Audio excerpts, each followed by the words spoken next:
This week's episode of Dyl Friends is brought to you by Pilot. Pilot is an online men's health clinic for blokes. You don't have to book an awkward consultation with anyone and wait in the waiting room. This is all online. You even get your treatments delivered to your front door. And now you can get a free online doctor's consultation using the code DYL. That's DYL. Honestly, why would you not do this? So head to pilot.com.au/DYL to start your consultation. Stop putting off the chat and get on top of your health. Do it for me. I love ya. Now back into the show.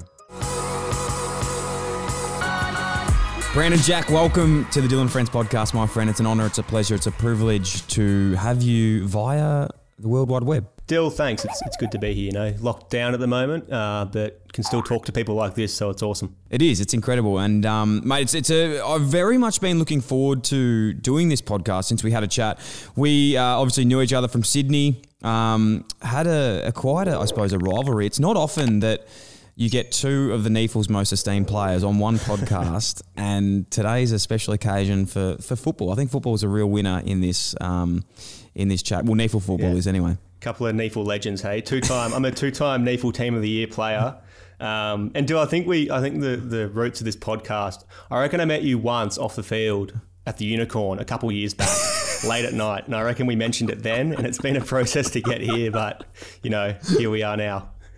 Mate, the Unicorn is my stomping ground. I miss that place more than anything. If anyone ever has been to Sydney and Paddington, the Unicorn, that's my happy place, my friend. Indian when I pass away from this world, oh, goodness gracious me. I've spent some long times in those lines of the Indian Home Diner and waiting for my butter chicken kebab on the way home. But, mate, we're in a different headspace at the moment and definitely keen to have a chat about your story, my friend, because you're doing incredible things. For those who don't know, and have been living under a rock for the last few months, you've written a book, which is incredible. And it isn't often that, you know, like I was thinking about this today, like I've had a lot of guys on the show that have written books. Normally they're autobiographies of winning Brownlows and premierships and talking about all these big contract offers that we got. And as incredible as they are, I haven't found them too relatable. But I was lucky enough to get a little bit of a prelude into your book, mate, and we got it a couple of days ago. I had a read, and it's absolutely unbelievable. So, firstly, congratulations on that. But how did it come about? Awesome, thanks, Dyl. No, I was looking forward to you reading it as well, and you know, I think that people in our position will resonate with it, hopefully, and even people who haven't played football as well. But that's the thing. What you're saying there, we read autobiographies of guys who maybe play 300 games, win a Brownlow, and then like right at the end of their career, that book comes out and it's like they're sailing off into the sunset. I played 28 games of AFL footy, and you know, that's probably the more common career path than the 300 games. And you know, the things I experienced, a lot of people experience, and I don't think fans or lovers of the game hear those stories. Like, you know, waiting around for a text message if you're in a senior or reserves meeting, like that's something a lot of people don't think about, but it's a part of the experience. And as well, like I stopped playing 4 years ago now professionally, and have had, you know, a bit of time to simmer on my career and was pretty upset about it for a long time. And as I write, that's, I guess, where I'm coming from. And I'm trying to figure out what football really means to me, because it's not an easy thing to do when you haven't had the career that, you know, you can be really proud of. Oh, mate, honestly, like, I hope people can really understand that as much as I did then. I feel they will, and you summed it up incredibly. And I think today, for anyone listening out there, even when we are talking about football, it's just about life. Like, it's about just whatever career you're in. I think that's something that I always try and to say when I'm talking to former athletes or professional in their industry. Relate this back to whatever you're doing, because I think then that's when you'll really understand it. And you've said it so right, mate. Like, a big thing for me when I finished football and was, you know, transferring into another career and transitioning was exactly the fact you said then. You know, I played 41 games, so technically I'm a lot better player than you. So firstly, sorry about that. I shouldn't be here right now. Yeah. So just settle down. You don't represent cloggers, mate. You don't represent us. But it was a really hard thing, because I was like, look, I want to start this podcast. I want to be in the media, but I haven't had these accolades. I haven't had a successful career. Like, no one knows who I am. No one cares about what I have to say because I haven't done it. But you're right. And even with talking about list cloggers, another podcast we do, which is a lot of fun. But I think the reason why this book that you've written, like List Cloggers, the podcast, and hopefully some of my stuff I do is successful in a way because people it is relatable.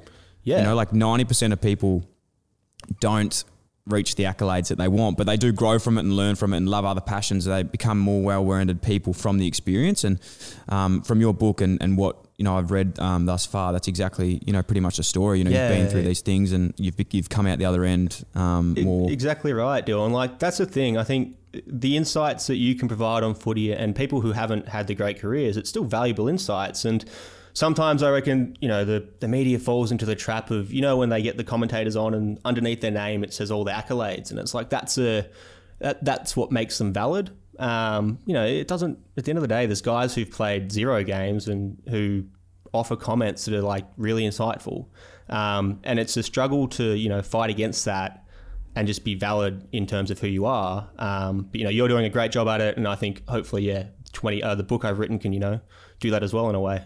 It does, mate, and we'll definitely chat a lot about that today because there's so many things that resonate with me that it's like that thing when you don't even know that resonates with you till you read it and you go, fuck me, I can't believe that someone else has felt like that. And cool. I think for me, I'm probably still at a stage with my career, you spoke about it before, where you've done some writing and you've been able to have a think about it and really go. I really haven't reflected on it a lot. Like, I do joke about it a lot, and I probably just try and joke about it because I don't really want to look into what it actually was. Yeah, it can be scary, man. It is scary. And I'm really wary of this because I know, and I'm sure this would have been a big thing for you writing this book, and I'm going to put words in your mouth because I'm assuming they are, and correct me if I'm not, but this is definitely my stance on it. Whenever I talk about this sort of stuff, and I just want to precursor this early, like, I'm so grateful for the career that I had. Like, I'm incredibly humbled and loved it and wouldn't change a thing.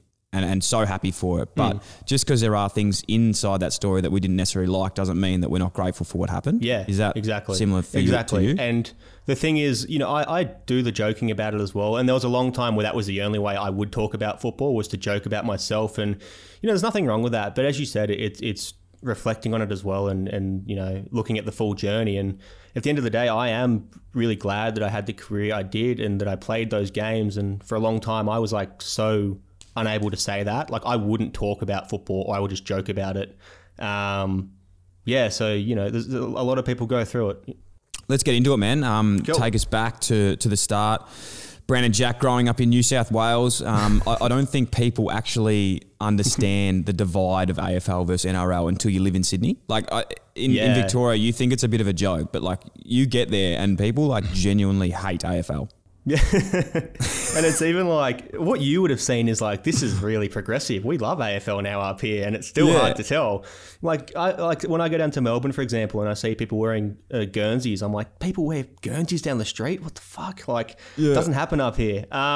You know, I grew up in the heartland of rugby league in Sydney, and I had a dad who was the Australian fullback and was one of the best players in the world throughout the 80s, and 2 older brothers, and we all played rugby league. And, you know, that was from as early as I can remember. I was like, I'm going to be the Australian fullback. And I'm sure both my brothers thought the same thing. So we were all going to be the Australian fullback, which couldn't happen.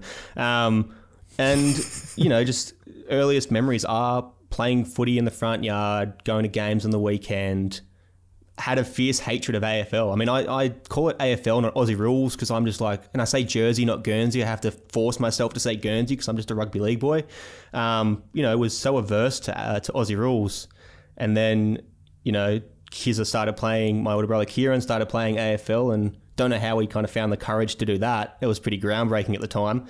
And then eventually, I guess I followed his footsteps a bit. You did say that because I think in one of the books you allude to that as Kieran playing AFL is nearly treasonous. And I'd have to say that that's like me or Gary Ablett Jr. pretty much going and playing rugby league, like on the same level. That's like the stars of the game nearly going and doing it. Because as you said, like your old man was the captain of Australia as a fullback, and, you know, 2 of his sons have gone on to actually change codes and play AFL. It must have been pretty big. Kieran was a gun from like when he first started playing, so it was kind of easy for him to, you know, transfer over. Me, not so much. I wasn't as like gifted athletically as Kieran, I don't think. So probably had to work on a few more things. But yeah, it was a pretty big deal to change over and to actually make it in the end. It's actually funny. I've got a pretty incredible story about your brother, actually. So when I was in under 16s, we were playing at a national carnival for like, Victoria, Western Australia, SA, all these teams. Anyway, we're there and it was in Western Sydney. So it was like the first year they're trying to bring the second team in. So we're going up there to promote the game out of Blacktown.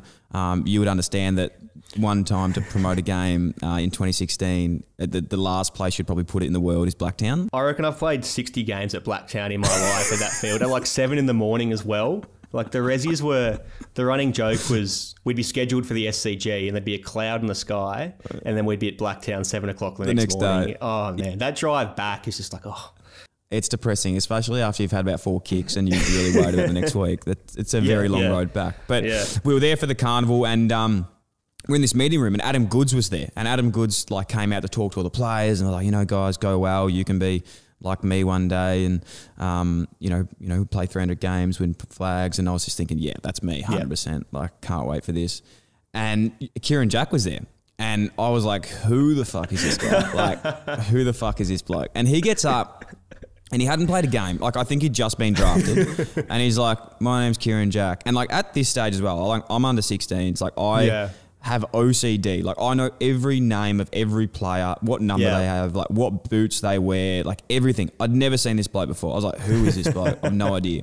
And he gets up and he starts talking. He's like, my name's Kieran Jack.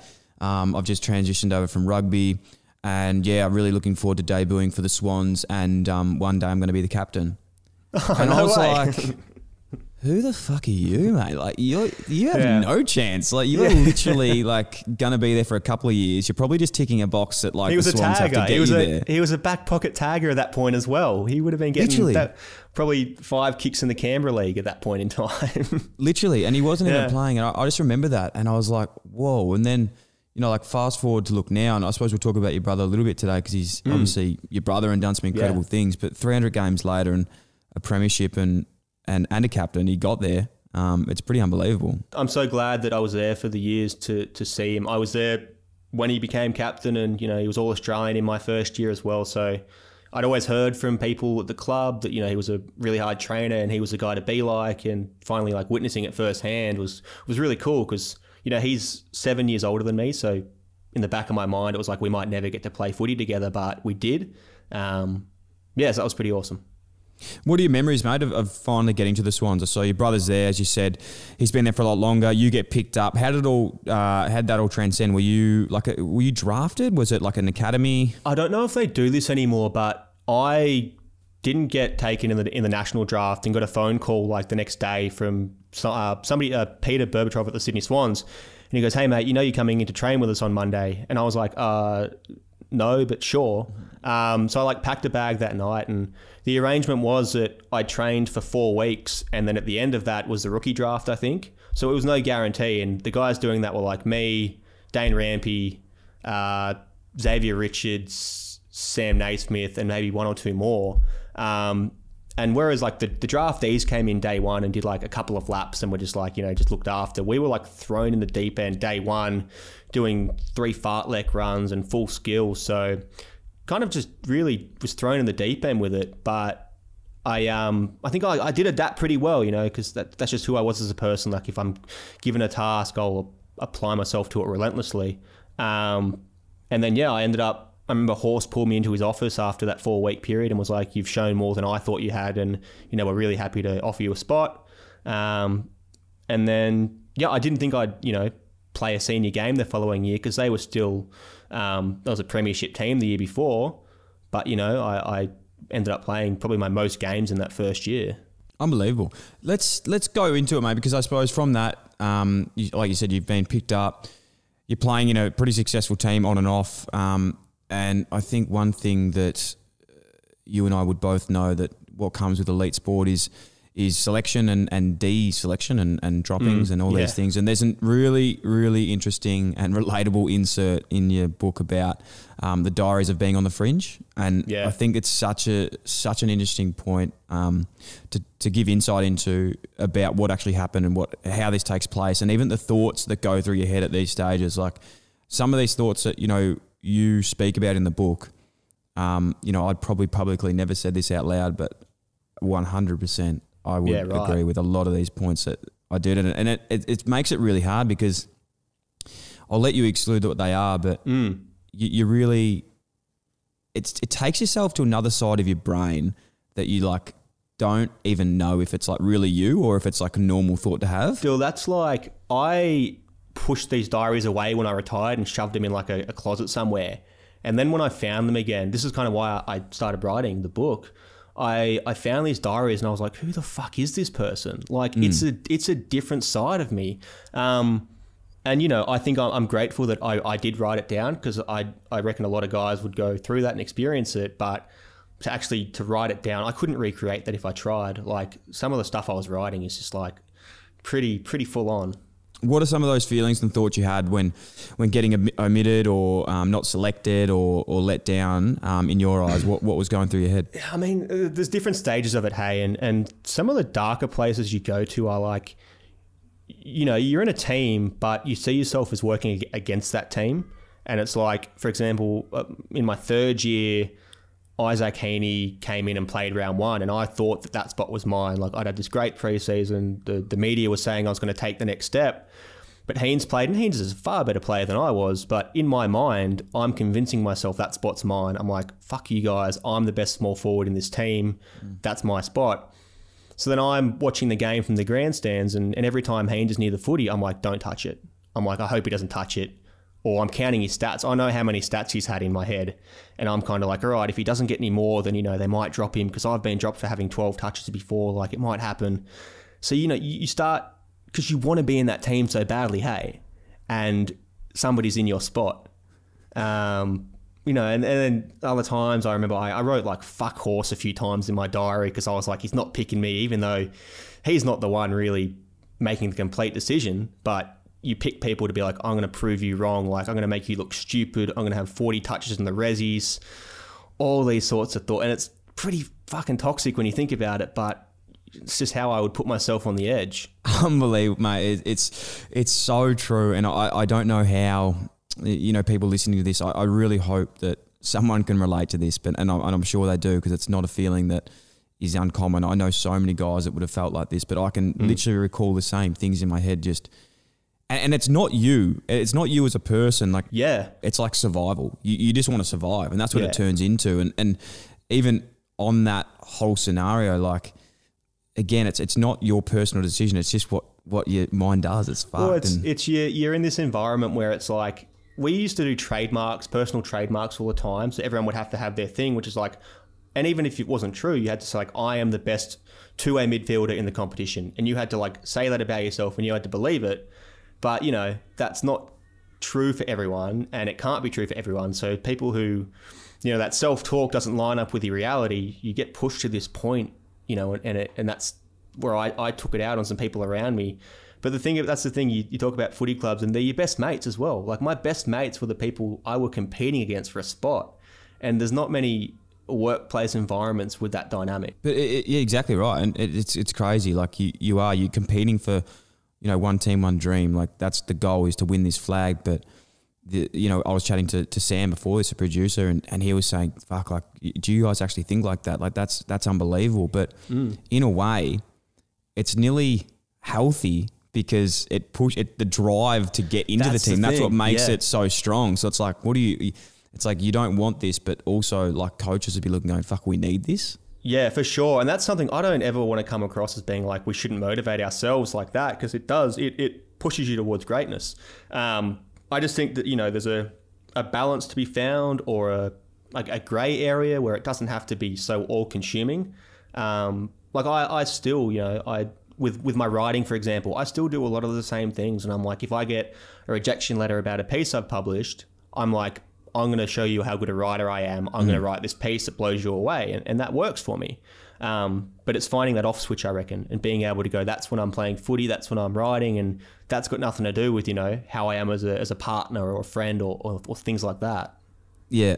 No, you're so right. And I experience the same things now with podcasting, for example. You move into a new world and you're in business, and I still have these thoughts about other things, but I go, well, is this actually... Do I actually not like this person or this group, or is it more a reflection of me that I'm like vulnerable in this situation? Yeah, it's checking the podcast charts and seeing where you rank, dude. You do that. Yeah. Fuck this guy. It's sort of easy when you're at number one all the time, but it's, but I'm thinking like when you drop. Yeah. It won't happen, mate. You'll be fine. When you were saying about the footy, and again, we don't want to act like you didn't enjoy footy at all, but was there a stage where it did change for you? Like, were you enjoying it up to a stage and then there was something that happened, or did the all-encompassing stress just come too much? It was, my first few years in a professional environment were pretty anxious. I was always never a certainty of getting picked and was always in that fringe spot. I think there is a specific moment that I reckon kind of was a big turning point, and it kind of broke me a bit at the end of my third year. So I reckon I played maybe 9 or 10 games, probably 9 games in a row at the end of 2015. And it felt like, I was finally cementing myself in the team. And then I played this shocking final. I think we were in West Australia against Freo, and I played so poorly.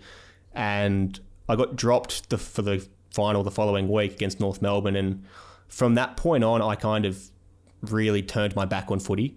Like, I had 2 more years of a contract, but I clocked out.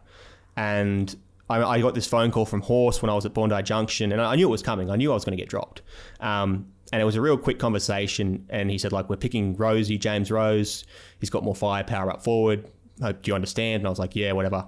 And I went off the rails a bit after that. And I think at the same time, that's when I started really jumping into music as well. So I found an escape there.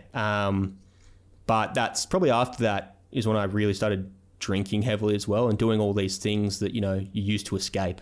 Talk us through that, man. Like what sort of things were you doing? What were you finding comfort in? Was it just being outside of the club? Was it like a release for you? Because I think one thing that people would definitely understand, not just in footy but in life, that anyone that's an athlete, and we say that's a lot in the show, but an athlete isn't someone that just plays footy, it's someone that's competitive and has drive. It's hard to turn off the switch when you work so hard and you dedicate your life to something and you have this supreme work ethic and competitiveness. That often then translates to off-field, and you do that in the same thing you're doing, even if that is negative things. Well, I'd say for music, I really dove into, but the immediate thing that happened after that was I kind of assumed this spot as being like that disgruntled Resi's player. There's different kinds of people at each club, and that's one of the kind of, roles you can fall into. And I remember the start of the following preseason, I, along with a couple other guys in a similar position, just organised these drinking events for every Friday night. So we'd train Monday to Friday in preseason and have the weekend off. And we'd organise these big piss-up drinking games for Fridays and use that to get us through, and then use that to completely write ourselves off. And it was we played stumps in 4 weeks in a row. We played stumps, we did Wizards, then we did Centurion, which is 100 shots in 100 minutes, which was not good, and then pub golf. And we went all out trying to plan these things. And there's some funny stories to it, man. Wizards, for example, we had this blazer that we bought from Vinnie's, and on the blazer, if you won Wizards each year, you got your name embroidered. If you if you were best on footy trip, you got your name embroidered. So Dean Towers put his name on it 3 times because he voted himself best on footy trip. And there's some good names on that blazer, man.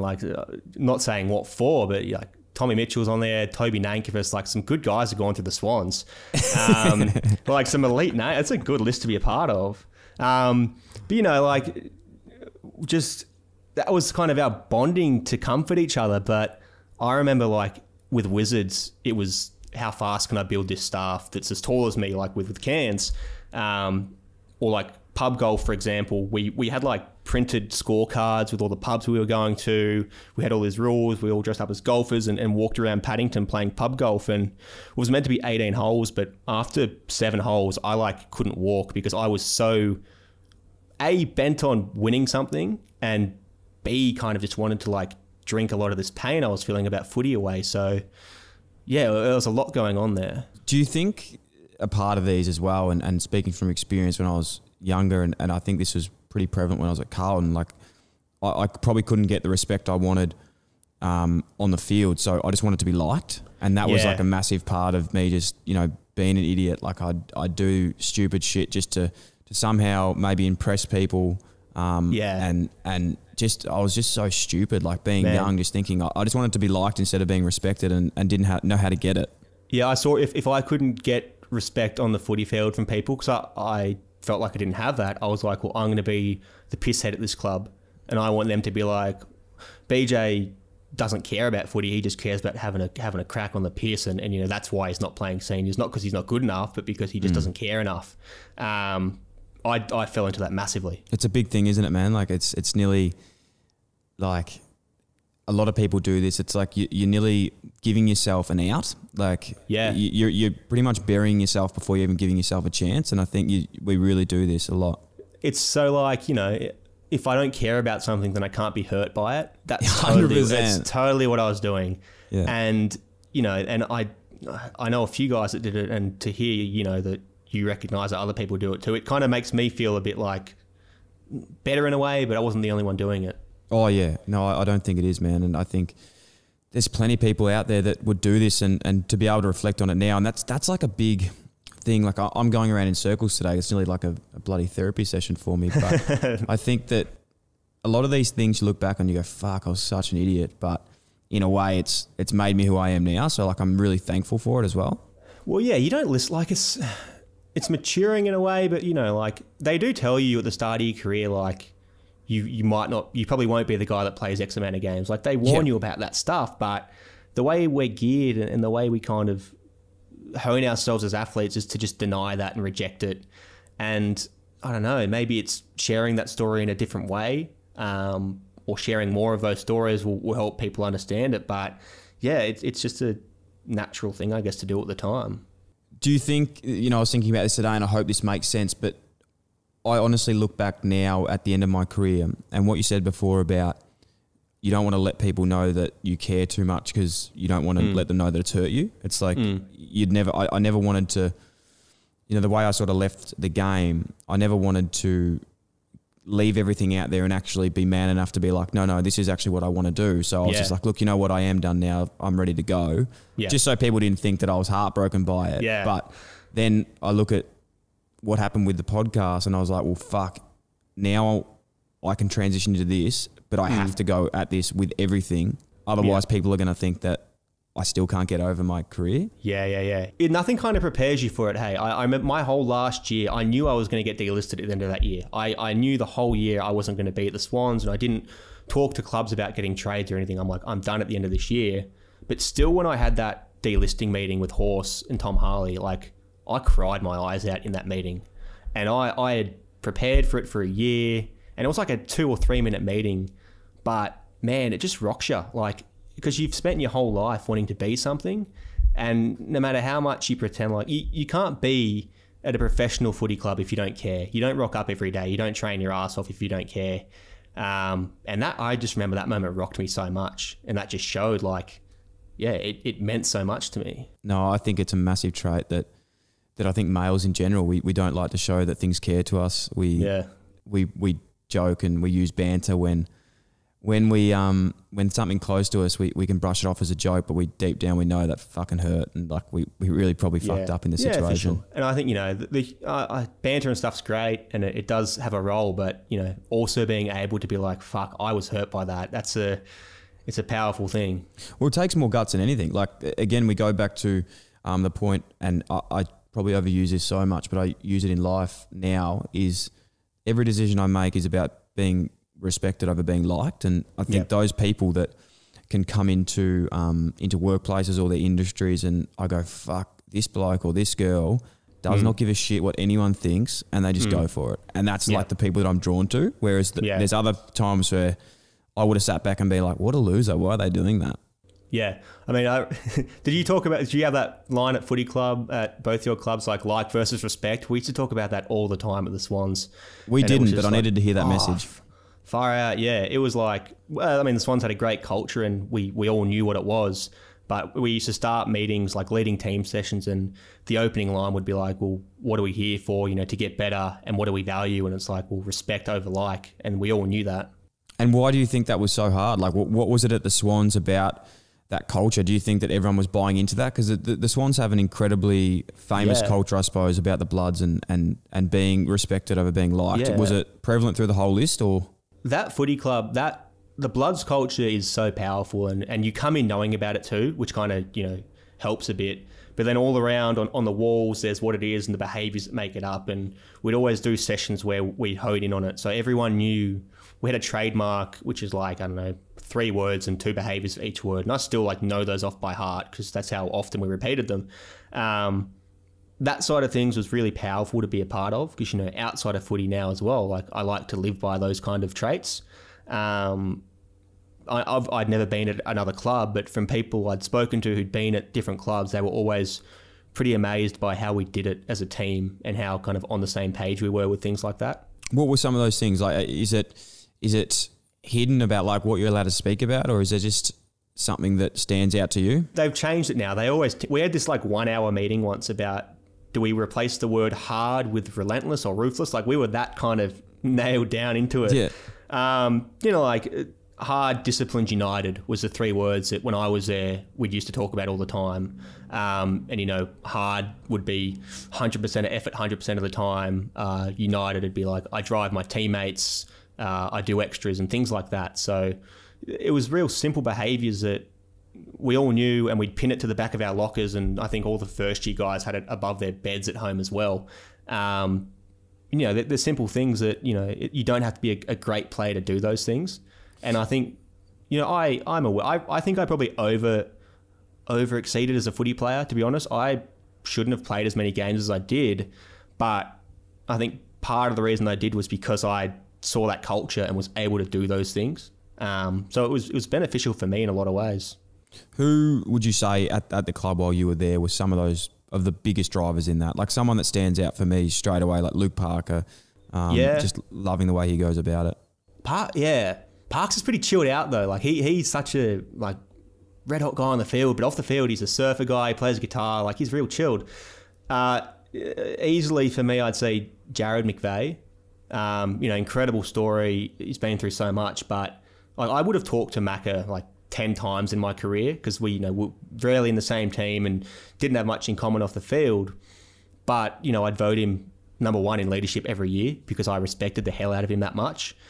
And we'd do these, if we had guys missing massages or, a few kind of discrepancies, we'd do punishment sessions at Maroubra Beach at 5 a.m, and we'd go down and we'd take our towels and we'd do knuckles, so knuckle push-ups on the gravel, which is pretty it cuts you up. And Macca would be the one that led that usually. And, it's all in a circle looking at each other and everyone's struggling. First year guys are kind of using their thumbs to take pressure off and you can't do that. And everyone's wincing, but Macca just called the session up, down, knuckles, palms, knuckles, and just wouldn't be phased. And you see a guy doing that and he's just the most fucking mentally resilient person, I'd ever met like that. And yes, he was easily the biggest driver for me. And then, Goodsy as well in a different way, but Macca in terms of the hardness and the respect was number 1. Huge. Looking at the culture stuff now, and you speak about this in the book as well, there's an excerpt there speaking about footy culture. And I suppose it's probably changed a lot over not only the last 5 years, 10 years, 15 years. It's, changes all the time. And I think it is getting into a lot better place now with younger guys coming into clubs. But what were some of those things that you particularly didn't enjoy about being in a footy club? Yeah, and these are the things that they probably are everywhere in different cultures, but what I noticed is the not wanting to stick out thing. I think every footy team would have a WhatsApp group, and I was a mass contributor to WhatsApp groups. If somebody said something in a meeting or posted a photo on Instagram, we'd repost it and edit it and share it around, and you just kind of, you learn not to bite back either, because if you bite back, then they go harder at you. A guy posted a photo with his girlfriend on their anniversary being nice view or dinner with a view or something. And then all that week at training, we were oh, dinner with a view. That became his nickname almost. Nicknames are a big thing too. At a footy club, you become really adept at coming up with nicknames like that, about stupid shit, man. Such stupid stuff. Yeah, that's the one thing that, I think was a bit problematic. if somebody sticks out, then you cut them back down, and it's, you know, making sure everyone's, you know, it's tall poppy syndrome in a way. We're definitely good at tall poppy syndrome in Australia, and that's something for sure. Like I think when I was a younger player, being at Carlton, I just thought that was how it was, and how clubs are meant to be, with older guys just being hard on the young guys. Which, look, I totally, like, there is a time and a place for that, but I suppose what we're talking about was a little bit more in depth. But I was so surprised when I got to the Giants, like how supportive the bunch of blokes was. It was almost weird. I didn't know what to do. Like, it was actually quite awkward. I was like, this is like, why are you being nice to me, and why are you being supportive?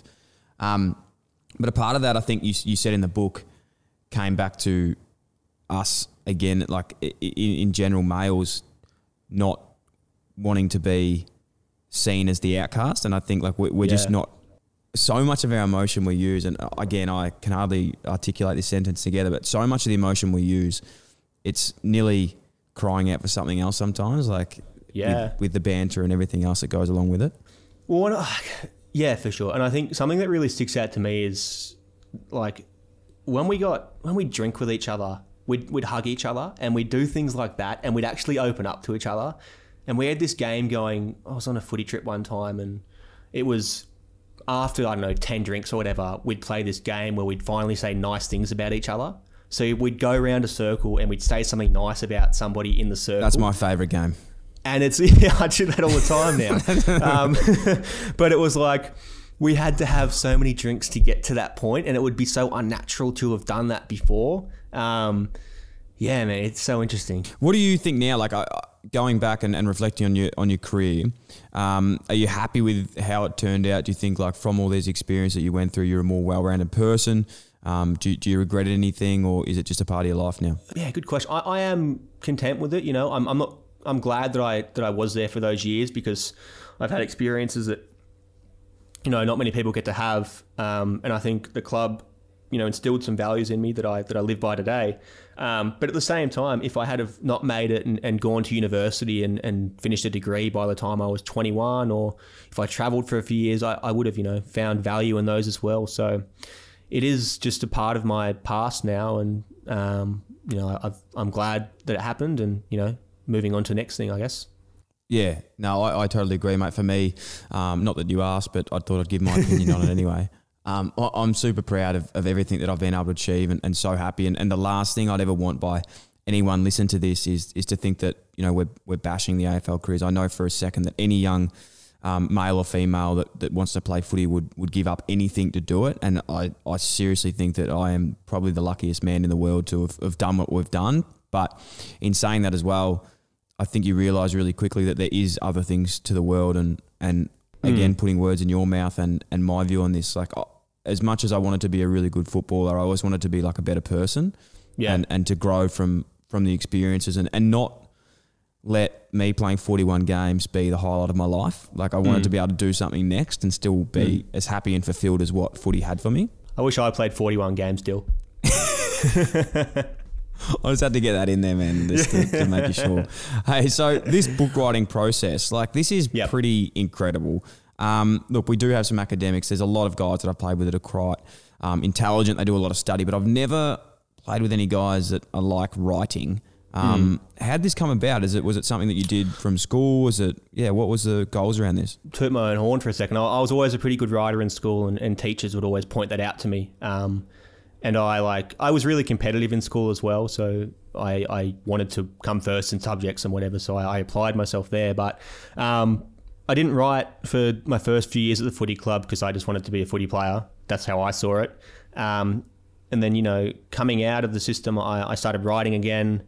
Was lucky enough to get a book deal with my publisher kind of before I had anything significant written. Like, they just trusted that I would put something together.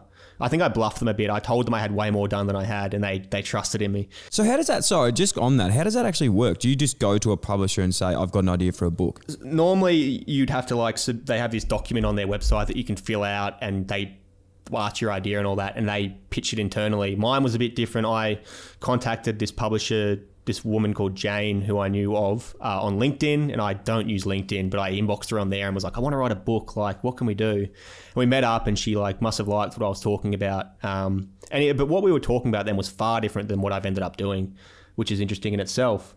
So you get approved, and I kind of was told in 6 months, write a 80,000 word manuscript, and then we'll edit it and go from there. So I did that in the 6 months. I wrote that book, but then, that book is, none of that is in what ended up coming out. It's a completely different book. And everyone says that your first draft is always bullshit. And I was like, nah, my first draft is great. But looking back, it was just a stepping stone to get to the final product. And I approach writing in a similar way to footy. Like I see it as a craft, and I read other books and take things from that and appreciate, where, like, I appreciate weird shit, man. Like, why do people use a semicolon or a hyphen? Like, I'm a nerd with that stuff. But I love writing more than anything right now, and that's my passion.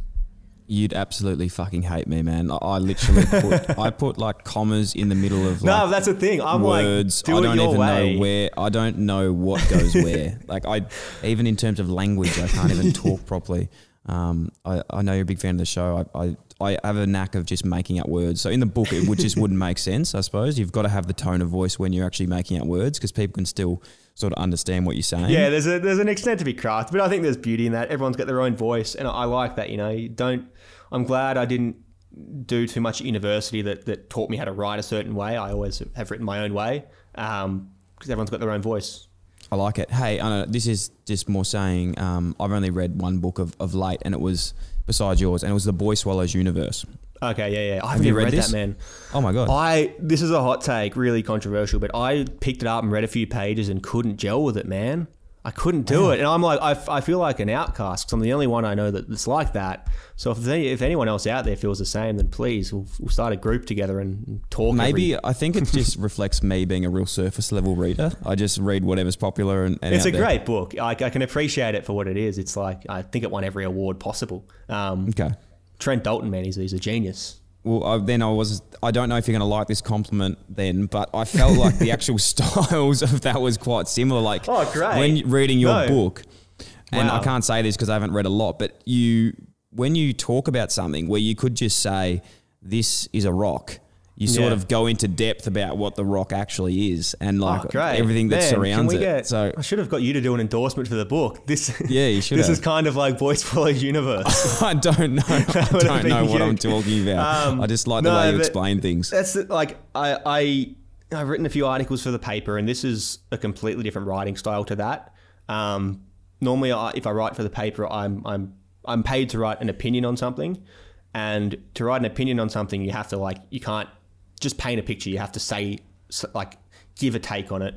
But what I think I did, what I was happy with about the book is I just paint pictures a lot of the time, and I think I let people read it and come up with their own takes on things, and because people are smart enough to do that, man. You got to trust that readers have their own opinions and know what they're doing. So, yeah, if I'm explaining a rock, then I'm going to explain that rock.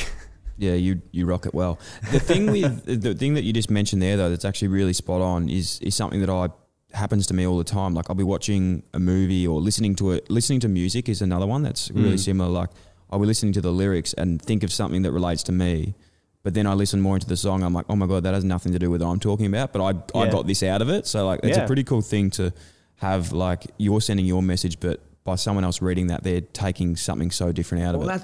That's what I'm loving about, I'm doing interviews and stuff on it at the moment, and the best interviews are the ones where people, have their own take on it, or that they've read parts of it and they tell me things about it, and what it resonated with them. I love that far more than having to explain things, because it's like, let's have a conversation about it. I write so people read it and it does something to them. I want to know what that is. Doing a podcast, doing interviews, it's pretty simple, I think. Like, it's something that's quite simple. You're sort of talking, and you can hide yourself with humor and avoid things that you don't necessarily want to talk about. But I feel like when you're writing a book, it is such a private thing, and there is some pretty incredible things that you do open up in about the book that you might not have really spoken about before, and one being the relationship with your parents, which is it's pretty incredible that I felt like when reading that I was nearly somewhere where I wasn't allowed to be. Like, does that make sense? Yeah. I think throughout the book, I write about things that I haven't talked about with people before.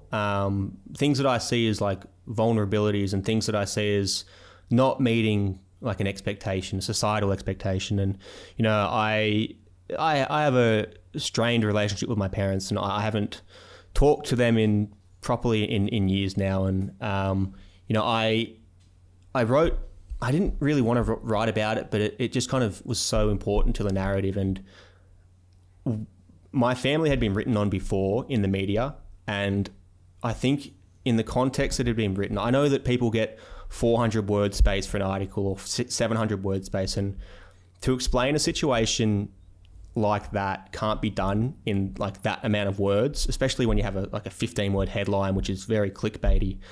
And I guess this was me being like, this is a really nuanced situation that, you know, a lot of people go through with, you know, not having great relationships with their families or their brothers and sisters and things like that.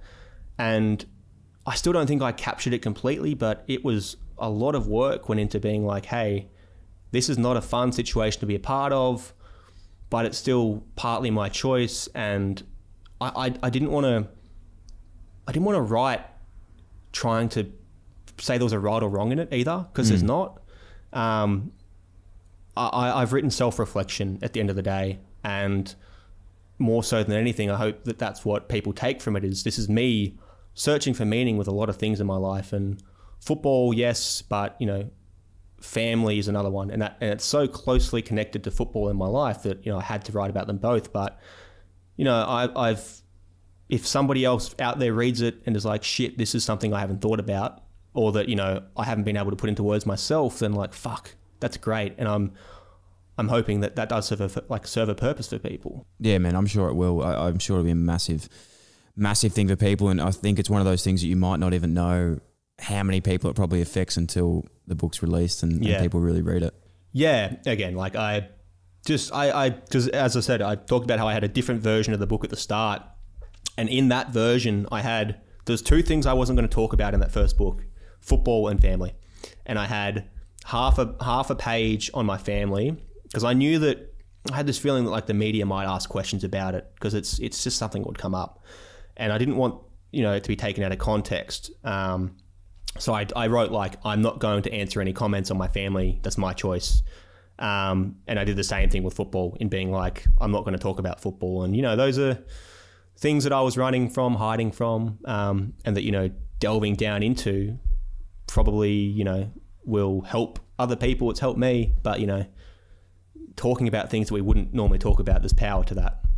I think, mate, you're so right. And I think with the discussion about the family and why it is so clickbaity is because a lot of this stuff is so hidden. And so for it to be something that is in the public, and it's something that people are so drawn to, it almost makes it so much better for people that are going through something like this when no one else would know what's going on. It's fucking damaging, man. If like somebody else out there who has a strained relationship with their family sees an article on my family or another family like that, they read that and go like, oh, I'm a freak. I don't live up to the normal expectations because my family doesn't work that way either. Like, it's really damaging. So I think the chapter on like my family, for example, is like probably the longest chapter in the book. And that's like, I don't know, 7,000 words maybe. So I spent, plus all the stuff that comes before it. And I still, you know, as I said, I could never capture it fully, but I still, you know, that amount of words is better than 500 words. No, I totally agree, mate. You've done an incredible job there on something that's so tough and so vulnerable to talk about. And thanks, Dyl. really looking forward to everyone getting to read it, because I think it can help a lot of people. Hey, you're not just a ex-NEFL NEFL star. NEFL legend, sorry. You're not just an ex-NEFL legend. You're not just a poet. I lost 3 NEFL grand finals by a goal, Dyl. Yeah, that sucks. That sucks. Do you know, in the podcast, by the way, with Xavier, with Ted Richards, who's honestly one of my favourite chats ever, the best bloke. Yeah. I brought up in that the fact that he dropped the mark. Oh, and man. He didn't like it. Didn't like that story at all. So we moved on from it very quickly, and the whole story, he was like laughing about everything until we got to that one. He just sort of brushed it off. Mark, and we lost one to Aspley after the siren. How did you lose to Aspley? Mate, it was a 38-minute last quarter on their home deck. We talk about this story too much. Like, I don't know, some bloke kicked a goal from 55 metres out after the siren, so full credit to, he hasn't been seen since, I think. He's just been partying, but, you know.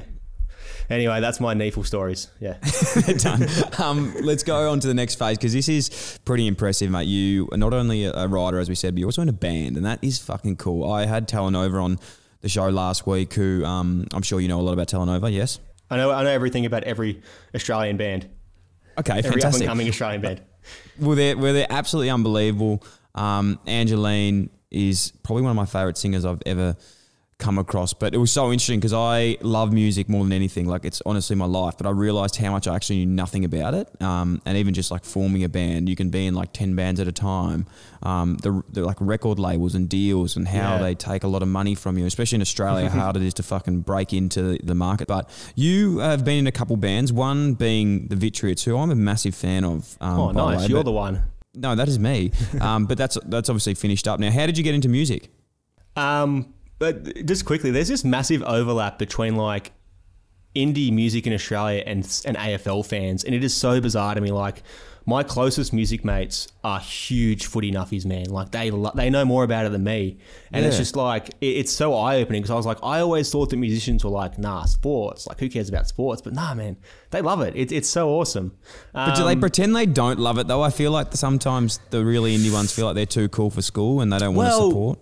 No, like my experiences, like the real underground ones, maybe they're shameless with it. They like wear the scarves and wear the beanies, and I'll go to their house and they'll have the footy on, and they'll be talking about Port Adelaide's 04 flag or whatever. Like, it just happens all the time. So music. I played guitar. Started playing guitar when I was like 10 years old, and was just like obsessed with playing guitar, because I think it was the first thing that I'd kind of found in my life that felt like mine. Like, there was no pressure on me to do this, and I could express myself through it. Anyway, I always played guitar and wrote songs, not like with the idea of ever being a musician, just because I enjoyed doing it. And then, my football career started going south, and a few things happened. Like, I saw this documentary on Kurt Cobain. Like, Sam Naismith and I were living together, and he had his laptop, and there was like this illegally downloaded Kurt Cobain documentary, and we watched that, and I was like, that's the fucking coolest thing ever. Like, I want to do that. And that kind of flicked something in me. And then I haven't really told this story to many people, but this is like the funny people you cross paths with. Dicko Dixon from Australian Idol. Did you watch Idol growing? Yeah, the British guy. So did I. Better than Australian Idol. And I was like 8 years old watching Idol, and I was like, do you know how badly I wanted to be Anthony Kalia when he won Australian Idol? Yeah. It's a cultural moment, hey. Somehow I'd been writing these recording demos, and somebody forwarded them to Dicko. And then he got in contact, and I was like, oh shit, that's pretty cool. And then this is during my last year at the Swans, he flies down to Sydney, and he's like, I want you to make a band, all right? You make a punk rock band, and I'll help you out. I'll connect you with people. I'll be your manager and all this and that. And I was like, oh, fuck yeah. So I'm then calling Dicko like 3 times a week, sending him demos like every day. Like, he's my best mate at this stage. He flies down to Sydney, and he's like, we need to get you a rehearsal space. And I was like, oh, great. So we got this underground storage locker in one of those big storage facilities where people just throw their couches or whatever. We got one in Artarmon and loaded a drum kit up in there, put a bass rig, guitar amp, speakers, and would like rehearse 3 times a week. And then I'd still have footy training on the next day and stuff. So I'd be rehearsing at night, having drinks there, then going to footy training the next day, and like living 2 lives essentially. Just if anyone starts a band and rehearses in a storage locker, like, use earplugs. I didn't use earplugs, and it has really messed up my hearing almost, because it's just like a tin shed. Like, I had no idea what I was doing. It was just so fresh and raw. Anyway, yeah, like my whole last year at the Swans was about setting up this band and writing songs. And just after I'd been delisted, we recorded our first EP. So Dicko came down, we went to a studio. The drummer did his parts first. Like, he did them in like 20 minutes. He just nailed these takes, and then spent the next 2 days kind of drinking, which isn't a smart thing to do. And then, the following night we went to a gig, after we'd finished recording, like we hadn't played a live show yet. We hadn't even released music. We didn't even have a name at this point. It's just my first fun band I'm in. I get this text from Dicko, who's out the back with the drummer, and he texts me, he's like, I can't work with this dickhead, I'm out. And Dicko stormed out through this pub that we're at, and I'm like, what the fuck's going on? The bass player texted me the same thing and was like, I'm out too, I can't deal with this. And I was like, we just recorded an EP, man. Like, we haven't even, we just started. Anyway, I go inside and grab the drummer and take him out the front and ask him what he was doing, and he explained it, and I didn't like what he was explaining.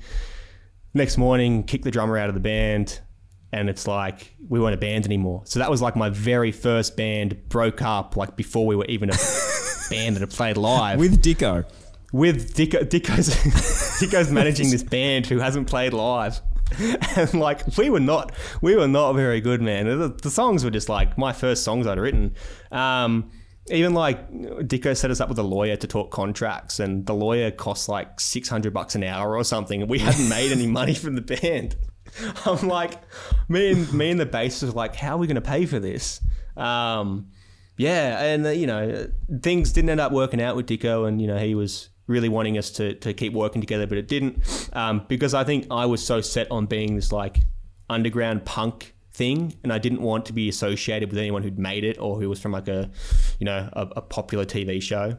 But yeah, Dicko's he's a punk at heart, man. He was like a real like red blood punk rocker, which is pretty cool.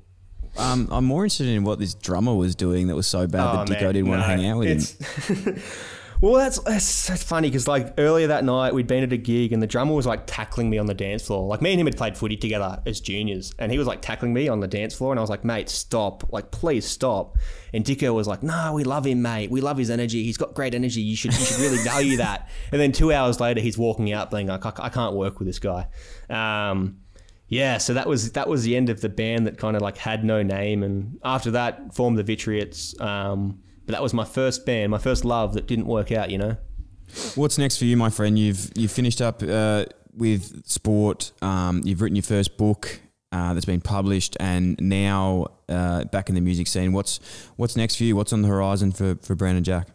Yeah, you know, hopefully more writing. Hopefully people like the book and, you know, they want me to write more. That'd be great. More music always. I kind of can't stop myself from recording. Like, I'll always make music and release it. You know, people listen to it, people don't listen to it. I don't care. I just want to release stuff.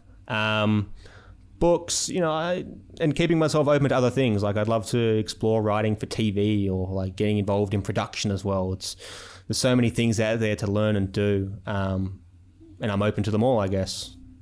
How, can I ask this? And this is probably a personal question, but how do people, like, is writing books a career in terms of making money from that? Like, how does that work? Is it just more sales that you have, the more money you get? Like, I don't know. I don't think there's many kind of career book writers. Like, every book writer would have like a secondary job as well. Like, well, they'd write essays all the time that they pitch out to publications, and you get paid for those. Or they'd be a journalist on the side as well.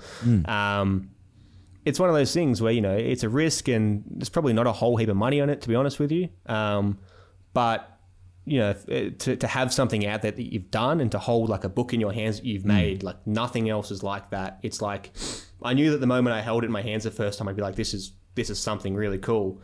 You know, I do a bunch of other writing jobs on the side as well, and I'm lucky that they are writing jobs, and that I don't have to, you know, work on a construction site or anything, because I'd be fucking hopeless at that.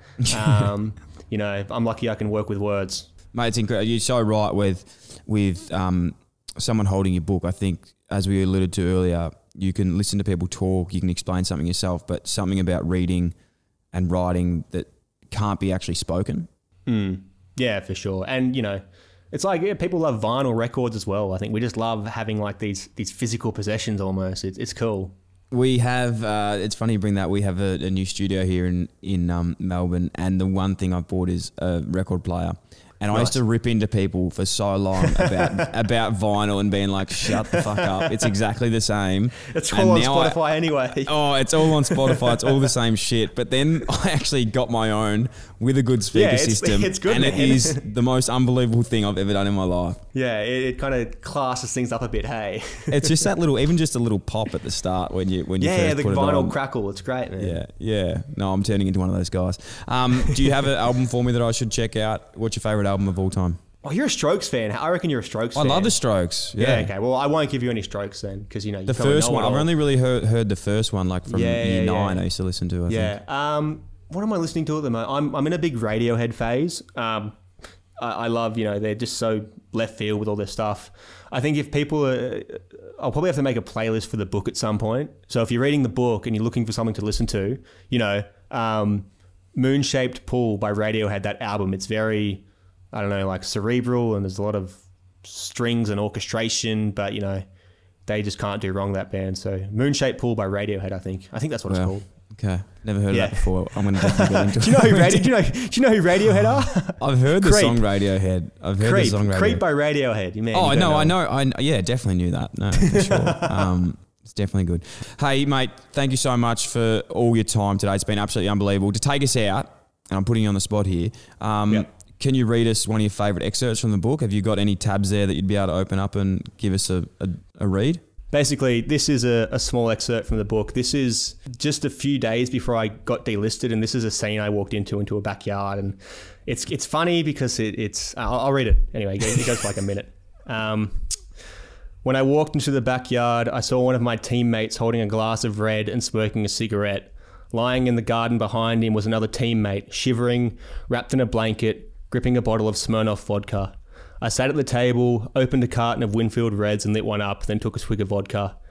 There were only 4 of us there for a while until I sent a message to the whole team, telling them to come to the backyard we were in. I said they should only come if they each bought a slab of cruisers. I don't know why I said cruisers, but by midday, there were 40-odd slabs of cruisers on the table in the backyard. The next morning, I saw my exit meeting was scheduled for 12:20 on Wednesday. Beneath it, there was a team meeting at 1 p.m. They always filled the hour before that final review with players heading towards a certain fate. Oh my God, that's incredible. That is so true. The vodka cruiser memorial service that day was, and it was, in one of the guys' backyards, there was 40 slabs of cruisers, and I still don't know why I suggested that, but I always took the players doing that as a sign of subtle respect for me, that they'd go to those lengths. You definitely have the respect, but you're right in terms of every single player. I think they're trying to be innocuous and don't think that players understand with the schedule, but when they put the schedule up and there's 4 rookies there that are out of contract and they're the last meetings of the day, you definitely know what's coming. Brandon, it's been unbelievable, mate. Thank you so much for sharing. Congratulations on your book. We're going to have all the links to the show notes, so please jump out and grab one. What's the best place to order from, mate? If your local bookstore does do click and collect, because things aren't open in a lot of places, just call them up and ask.